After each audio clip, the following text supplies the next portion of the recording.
নমস্কাৰ বন্ধুসকল, ইয়াত দেখিছে কি বাৰু কিহৰ পুলি ক'ব পাৰিবনে? এয়া হ'ল ভোট জলকীয়াৰ পুলি। বজাৰৰ পৰা লৈ আহিলোঁ কেইটামান, ঘৰৰ ছাদত লগাই থ'ম বুলি। তো টাবত লগাম বুলি ভাবিছোঁ। তো টাবত লগাবলৈ বহুতে ভোট জলকীয়াৰ কাৰণে বহুত কষ্ট কৰে বুলি কৈছে। ৰাসায়নিক দ্ৰব্য ব্যৱহাৰ কৰে, মানে সাৰ ব্যৱহাৰ কৰে, কিন্তু মই টোটেলি জৈৱিক সাৰত ব্যৱহাৰ তৈয়াৰ কৰিব বিচাৰিছোঁ। জৈৱিক সাৰ তৈয়াৰ কৰি ইয়াকে ডাঙৰ কৰিব বিচাৰিছোঁ।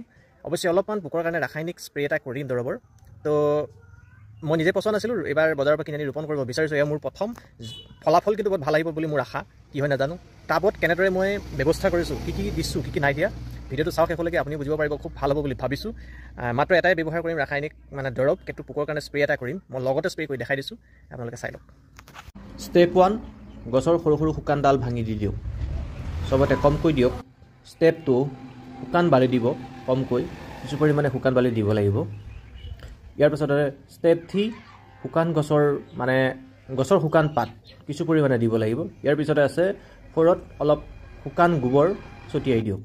ইয়াৰ পিছত নাম্বাৰ 5, শুকান গোবৰ পুৰি অলপ ইয়াত ছটিয়াই দিব লাগিব।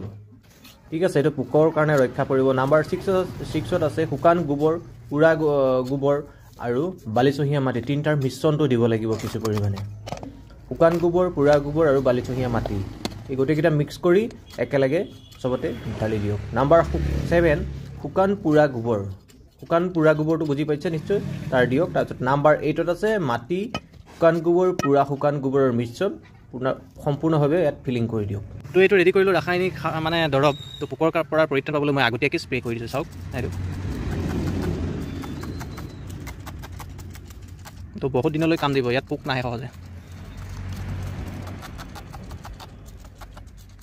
তো 1 মাহ 1.5 মাহলৈ ইয়াত টেনশ্যনেই নাই। তো পুলি ৰোৱাৰ পিছত কালি আকৌ স্প্ৰে মাৰিম। এতিয়া সদ্যহতে ইমানেই মাৰিলোঁ। ফাইনেলি হৈ গ'ল এয়া পুলি। ইয়াত এতিয়া অলপমান পানী দিব লাগিব। পানী দি এসপ্তাহৰ পিছত এবাৰ মই স্প্ৰে কৰি ৰাখিম, পোকৰ পৰা যাতে গছজোপা যাতে পোক নালাগে, তাৰ কাৰণে স্প্ৰে কৰি ইয়াতে অলপ পানী দি ছাঁ জেগাত ৰাখি থৈ দিলেই হ'ল। তো ইয়াৰ পিছত ফলাফল কি হয় দেখা যাব। মই পিছত আপোনালোকক দেখাই আছোঁ। থেংক ইউ, পুনৰ লগ পাম।